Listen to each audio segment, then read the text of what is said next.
There's a hope that's waiting for you in the dark.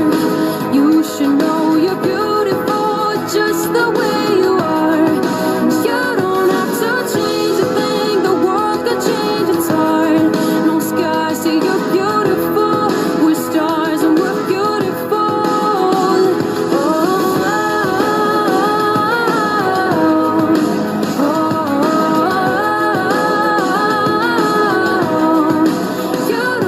don't have to change a thing, the world could change its heart. No skies, see you're beautiful. We're stars and we're beautiful.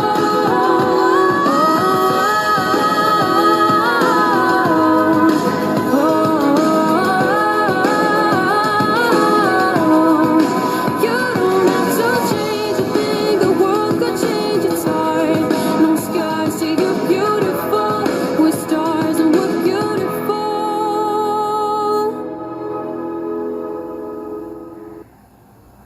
And just like that, we all woke up to a very different world. Hi, everyone, and welcome to this new world that we're in. A world where life and death has become even more real than ever before.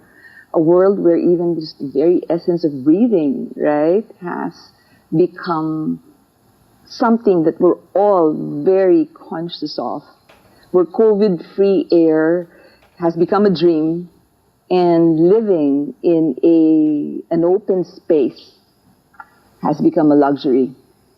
When I retired from my positions as QNet Executive Chairperson and QI Director about 5-6 years ago, back in 2014, that was a major decision of mine to really shift and pivot from what I was doing while still maintaining the very essence of why I was doing it, which was rhythm. And that decision really took us to where my husband and I have called home today, up here in a very rural and remote location, working with the poorest of the poor in our nation, farmers, and believing that as we raise ourselves up to be farmers, that we could help farmers to also raise themselves up. But not all of the decisions that we make have, are as major as this decision of retiring or changing my tires. It's been said that we all make about 35,000 decisions on a daily basis. In fact, a study by Cornell University says that about 227 of those daily decisions we make have to do with food. So only when it comes to food, right? We already have to make 227 decisions daily. So many decisions. So whether it's 35,000 or less or more, the reality is that we are constantly making decisions on a daily basis. Now, most of those decisions are not major decisions. In fact, majority of those decisions will not be major, but really more of the mundane. How will I wake up today? Will I wake up grumpy or will I wake up happy? What am I going to wear? What am I going to eat? Right? Very mundane, but still requiring decisions of us. In the pandemic, even these mundane decisions have become all of a sudden major, because what to eat, eating your vegetables, something that we teach our kids, tell our kids, remind our kids, and all of a sudden it's something that we have to be mindful of because we want to boost our immune system. What to wear, the face mask, right? Not going out without it, and so forth. Even something as simple as washing your hands, deciding to wash your hands, could very well be a life-changing, a life-altering decision. So today, I'm going to talk about decisions, and hopefully at the end of our session, we will arrive at more confidence in the decisions that we've made, or more confident that we can make better decisions, or undo maybe faulty decisions that we have made. Okay? Let's face it, the pandemic has really shown us a different way of doing things. And if at all, the pandemic has shown us that we could do things that we could never thought possible, or that we never thought possible. Okay? I mean, I have baked when I don't really bake. Okay? I've cut my husband's hair, much to his, hesitation, trepidation. Okay? And my nervousness, okay? I've planted, I mean, all of these quarantine projects that people have made, I've done that. And I'm sure you've had your own quarantine projects. But these projects all started with a decision that you made. A decision that, when I, looked at my husband and he was really struggling with his growing hair, and I said, okay, I'm just going to cut your hair. Or when I was looking at all of these produce that I had, because, when you live in a farm, your menu is determined by what you harvest in the farm. And when you have ladyfingers or okra for, weeks on end, you decide to figure out, how can I cook this in a different way today, right? So, but these small decisions that we make really are the ones that actually have the biggest impact. Why?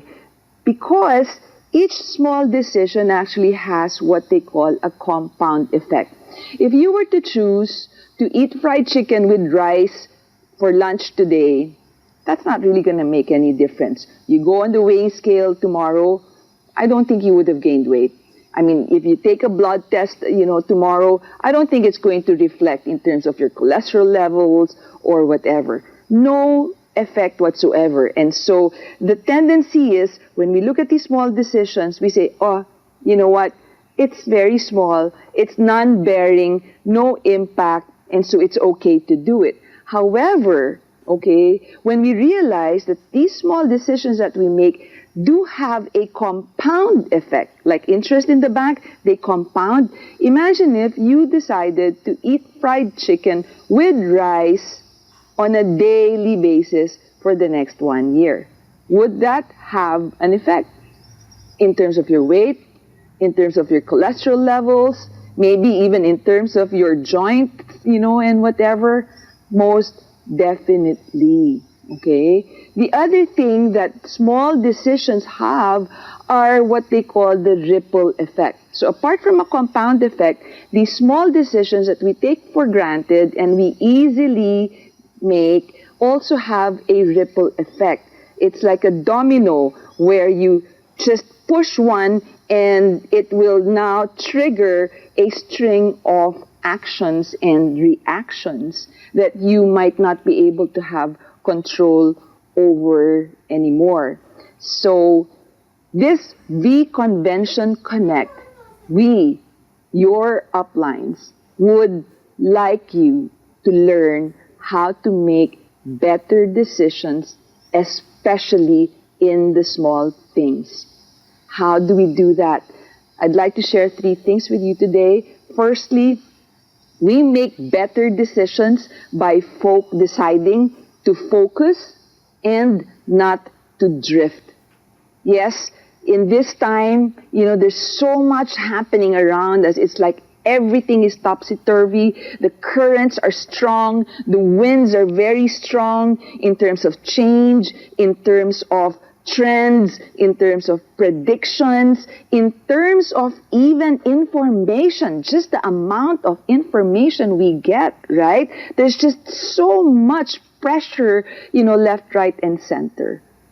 We all the more must wake up every morning and decide to say, I'm just going to focus. I'm going to make sure that my anchor is set so that I don't drift and be swayed and blown by the winds or be, carried by the currents of change, especially the currents of change that might not necessarily be good for you. So how do you do that? Make your main thing the main thing. Your why. Why did you do the business? Why did you decide to purchase those products? Why did you decide to invite your family and friends? Why did you decide to come to V Convention Connect? What was your why? What are those dreams that are still waiting to be fulfilled? That's your main thing. Make sure that remains your main thing. The methodology can change, and yes, it must change. Maybe your strategy will change, and it should, because things are changing. However, your why, that's your main thing. Don't get distracted, and don't allow yourself to drift. Decide to focus on your main thing, and always make your main thing the main thing. Number 2, I want you to decide to care and not to fear. You know, when there's so many new things happening and there's so many unknowns, especially with, in terms of health, because of, the conflicting information that we might get about vaccines and about, the COVID-19, about how to boost our immune system, what to take, what supplements, and so forth and so on, right? Even when it comes to sunlight, they say sunlight is good for you, but then some people say, 15 minutes of sunlight in midday is really what you need to produce vitamin D3. I mean, so much information, right? But when everything is new, then there's really a lot of uncertainty that comes out, because these are unknowns and they're mostly unvalidated or unverified. So we can do one of two things. One, we can either just not care enough and just instead of taking the time to really look for the right information, we look at what other people are doing and say, okay, my neighbor's doing this, or my mom says to do this, or, my husband is doing this, so I guess it's okay, so I'll do it as well. Right? But not caring enough for your dreams, not caring enough for your health, not caring enough for your business, not caring enough for your team at this particular time, and just following the crowd, going with the flow, okay, might be the biggest wrong decision you would ever make at this time. Or not caring enough that you just go to the system, or you just go through the motions, right, might also be your biggest opportunity missed, because people now more than ever are really also in that same place of being unsettled and maybe displaced. And they're really looking for some certainty. They're really looking for an anchor. They're really looking for a lifeline to hold on to. And our business is a great lifeline. However, if you don't care enough and you're just going with the flow, then you might miss out on the opportunity of your next door neighbor actually wanting to hear about the potential to earn some extra cash during this time. Or we could care too much. We could care too much that we become fearful. Like we care too much about the pandemic or being exposed to the virus, that we really just don't do anything anymore. We're paralyzed with fear. That's also not the right way to live. So deciding, to care is really basically saying, I'm going to overcome my fear. I'm going to step out of my discomfort. I'm going to push myself to be even better because I care enough that I'm now going to have the courage to do that which I'm afraid of, or that which I'm uncomfortable to do, that which I've failed in several times already in the past. Because caring, the outcrop of caring, is simply saying, okay, I may not be good at this today, but I will keep trying and I will push myself to get better. I may not be great. I may never be great at this, but I will keep trying so that I can get better in my main thing. Not in everything, but in my main thing. So decide to focus on your main thing and not drift. Decide to care and not fear. And number 3, decide to thrive and not survive. Decide to be part of the solution and not just be part of the statistics. We have a beautiful solution that the world now more than ever needs to hear. They may not say yes to it. They may not embrace it. But it's still our choice to offer the solution to as many people as we can. Because where else can you do a business where you are able to earn and determine how much time you're going to put into it, and determine how much you want to make out of it, determine where you're going to do it, how you're going to do this. I mean, it's just really amazing how I've been speaking to a lot of our, leaders and partners, and I'm just so proud of how everyone just pivoted so quickly and embraced technology from building the business offline to just like that, being so great and successful in building the business online. So let's have this mindset of thriving during the time of COVID, when everyone else is masked, figuratively, and everyone else is just really afraid. Let's unmask ourselves and really share this great thing that we have. By removing the fear, by removing the hesitation, by removing the failures of the past, and that guilt of maybe failing, and just really making things happen. What are the things that you really need to make happen anyway? Things that are in your control. Sure, you're at home, and maybe technology is not so great. Maybe you're having bandwidth issues, like I have bandwidth issues here. But what is the DNA of the V?